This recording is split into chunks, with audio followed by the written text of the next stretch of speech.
नमस्कार। आप सभी लोगों का एक बार पुनः इस सप्ताह में स्वागत करता हूं।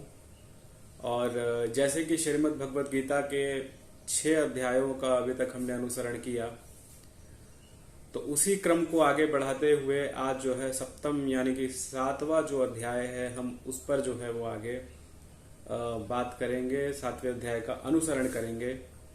और इस भव्य यात्रा में हमने 6 अध्यायों में और कई चीजें जो है समझने का प्रयास किया। हर अध्याय में एक अलग सवाल है और किस तरीके से श्री कृष्ण जैसे सारथी ने समझाने का प्रयास किया है। हमने 6 अध्याय तक इस चीज को देखा और अब 7वें अध्याय में हम देखेंगे। तो 7वां अध्याय जो है वो देखते हैं कि 7वां अध्याय संक्षेप में पहले 7वें अध्याय को समझते हैं कि क्या बात है, इस पर चर्चा होनी है और फिर आगे की तरफ चलते हैं। 7वां जो अध्याय है ये कर्म योग, भक्ति योग और ज्ञान योग के 6 अध्यायों को 3 षष्टक माने जाते हैं। परंतु इसका अभिप्राय ये नहीं है कि इनमें केवल एक ही योग का वर्णन हो, दूसरे की चर्चा हो। तो इस तरीके से जो है षष्टम यानी कि जो 6ठा अध्याय हमने जिसमें योग का प्रधानता से वर्णन किया था, उसी के अनुसार उसका नाम रख लिया गया था।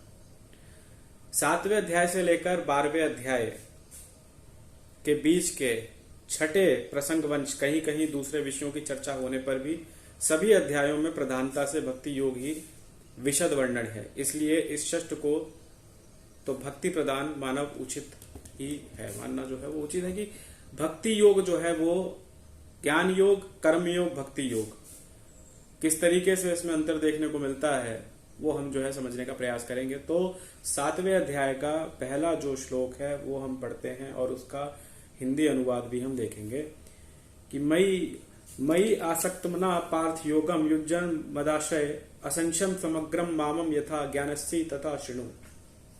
श्री भगवान कहते हैं कि हे पार्थ, अन्य प्रेम से मुझ में आसक्त चित्त तथा अन्य भाव से मेरे परायण होकर योग में लगा हुआ तो जिस प्रकार से संपूर्ण विभूति, बल, ऐश्वर्य आदि गुणों से युक्त सबके आत्मरूप मुझको संशय रहित जानेगा, उसको सुन। मैं तेरे लिए इस विज्ञान रहित तत्व ज्ञान को संपूर्णता कहूंगा, जिसको जानकर संसार में फिर और भी ज्ञान योग शेष नहीं रह जाता। हजारों मनुष्य में कोई एक मेरी प्राप्ति के लिए यत्न करता है और उन यत्न करने वाले योगियों में भी कोई एक मेरे परायण होकर मुझको तत्व से अर्थात यथार्थ रूप से जानता है। पृथ्वी, जल, अग्नि, वायु, आकाश, मन, बुद्धि और अहंकार भी, इस प्रकार ये 8 प्रकार से विभाजित मेरी प्रकृति है। ये 8 प्रकार के भेदों वाली तो अपार अर्थात मेरी जड़ प्रकृति है। और हे महाभाव, इससे दूसरी को जिससे यह संपूर्ण जगत धारण किया जाता है, मेरी जीव रूपा परा अर्थात चेतन प्रकृति जान। तो एक बात मैं यहाँ पे जो है वो जिक्र करना चाहूंगा, जो यहाँ पर पृथ्वी, जल, अग्नि, वायु, आकाश 5 तत्व जो है वो बात करा जाता है। और कहा भी जाता है कि जब एक कहा जाता है ना कि पंच तत्व में विलीन होना, तो पंच तत्व में विलीन होने का अर्थ यही 5 तत्व है, जल, अग्नि, वायु, आकाश। यही जो है वो पंच तत्व में आता है और पंच तत्व में ही इसलिए कहा जाएगा कि पंच तत्व में ही जो है विलीन होते हैं। तो यहां पर जो पृथ्वी, जल, अग्नि, वायु और आकाश का जो वर्णन किया गया है वो क्यों किया गया है, तो स्थूल भूतों के और शब्दादि 5 विषयों के कारण रूप जो सूक्ष्म पंच महाभूत, सांख्य और योग शास्त्र में जिन्हें पंच तंत्र मात्रा कहा जाता है, उन्हीं 5 को यहां पृथ्वी आदि नामों से वर्णन किया गया है। तो इसीलिए जो है वो पंच तत्व, पंच महातंत्र महाभूतों का जो है इसमें लिया गया है। आगे कहते हैं कि अब आगे क्या कहते हैं श्री कृष्ण कहते हैं कि हे अर्जुन, तू ऐसा समझ कि संपूर्ण भूत इन दोनों प्रकृतियों से उत्पन्न होने वाला है और मैं संपूर्ण जगत का प्रभव तथा प्रलय हूं अर्थात संपूर्ण जगत का मूल कारण हूं। हे धनंजय, मुझसे भिन्न दूसरा कोई भी परम कारण नहीं है। यह संपूर्ण जगत सूक्ष्म सूत्र के मानियों के सदृश मुझ में गुथा हुआ है। हे अर्जुन, मैं जल में रस हूं, चंद्रमा और सूर्य में प्रकाश हूं, संपूर्ण वेदों में ओमकार हूं, आकाश में शब्द और पुरुषों में पुरुषत्व हूं। और जो ये श्लोक है, ये श्लोक देखिएगा, ये जो हिंदी मैंने अभी पढ़ा इसका श्लोक देखिएगा कि रसा अहम असुप्त कौन्ते प्रभा अस्मिन् शशि सूर्यो प्रणव सर्व वेदेषु शब्दा के पौरुषम शु। आगे कहते हैं कि मैं पृथ्वी में पवित्र गंध और अग्नि में तेज हूं तथा संपूर्ण भूतों में उनका जीवन हूं और तपस्वियों में तप हूं। हे अर्जुन, तू संपूर्ण भूतों का सनातन बीज मुझको ही जान।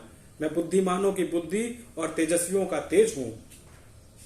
हे भरत क्षेत्र, मैं बलवानों का आसक्ति और कामनाओं से रहित बल अर्थात सामर्थ्य हूं और सब भूतों में धर्म के अनुकूल अर्थात शास्त्रों के अनुकूल काम हूं। और भी जो सप्त गुण से उत्पन्न होने वाले भाव हैं, जो रजोगुण से तमोगुण से होने वाले भाव हैं, उन सबको तू मुझ में ही होने वाला है ऐसा जान, परंतु वास्तव में उनमें मैं और वह मुझ में नहीं है। गुणों के काया रूप सात्विक, राजस और तामस, इन तीनों प्रकार के भावों से यह जान कि संसार प्राचीन समुदाय मोहित हो रहा है। इसलिए इन तीनों गुणों से मुझे अविनाश नहीं जानता, क्योंकि यह अलौकिक अर्थात अति अद्भुत त्रिगुणमयी मेरी माया बड़ी दुरुस्त है। परंतु जो पुरुष केवल मुझको ही निरंतर भजते हैं वे इस माया का उल्लंघन कर जाते हैं अर्थात संसार में तर जाते हैं। माया के द्वारा जिनका ज्ञान हरा जा चुका है, ऐसे असुर स्वभाव धारण किए हुए मनुष्यों में नीच दूषित कर्म करने वाले मूढ़ लोग मुझको नहीं भजते। हे भारतवंशियों में श्रेष्ठ अर्जुन, उत्तम कार्य करने वाले अर्थात आतुर, जिज्ञासु, ज्ञानी, ऐसे 4 प्रकार के भक्तजन मुझको भजते हैं। ये देखिए कितनी अच्छी बात कही है यहाँ पे। मैं इसका जो है वो श्लोक भी पढ़ना चाहूंगा यहाँ पे कि चतुर्विद्या भजन्ते माम जना सुकृतिन अर्जुना आतुर जिज्ञासा अथार्थ ज्ञानी च भरत शर्व। यानी कि हे भारतवंशियों में श्रेष्ठ अर्जुन, उत्तम कर्म करने वाले अथार्थ, आर्थ, जिज्ञासु, ज्ञानी, अथार्थी, आतुर, जिज्ञासु, ज्ञानी, ऐसे 4 प्रकार के भक्तजन मुझको भजते हैं। आगे देखते हैं। 4 प्रकार के भक्तों की बात कहकर अब उनमें ज्ञानी भक्त के प्रेम की प्रशंसा और अन्यान भक्तों की अपेक्षा उसकी श्रेष्ठता का निरूपण करते हैं। कैसे करते हैं तो देखिए, वो कहते हैं कि तेषाम ज्ञानी नित्युक्ता एक भक्ति विशिष्टते प्रिया ही ज्ञानी अत्यंतम अहम स च मम प्रिया। उनमें नित्य मुझ में एक ही भाव स्थित अन्य प्रेम भक्ति वाले ज्ञानी भक्त उत्तम है, क्योंकि मुझको तत्व से जानने वाले ज्ञानी में अत्यंत प्रिय हूं। वह ज्ञानी मुझे अत्यंत प्रिय है। ये सभी उदार है, परंतु ज्ञानी तो साक्षात मेरा स्वरूप ही है, ऐसा मेरा मत है, क्योंकि वह मदगत मन बुद्धि वाला ज्ञानी भक्ति अति उत्तम गति रूप मुझ में ही अर्थात प्रकार स्थित है। बहुत जन्मों के अंत के जन्म में तत्व ज्ञान को प्राप्त पुरुष सब कुछ वासुदेव ही है। इस प्रकार मुझको भजता है वह आत्मा अत्यंत दुर्लभ है। उन भोगों की कामना द्वारा जिनका ज्ञान हरा जा चुका है, वह लोग अपने स्वभाव से प्रेरित होकर उस नियमों को धारण करके अन्य देवताओं को भजते हैं अर्थात पूजते हैं। और आगे कहते हैं कि जो सकाम भक्त जिस देवता के स्वरूप को श्रद्धा से पूजना चाहता है, उस भक्त की श्रद्धाओं को मैं उसी देवता के प्रति स्थिर करता हूँ।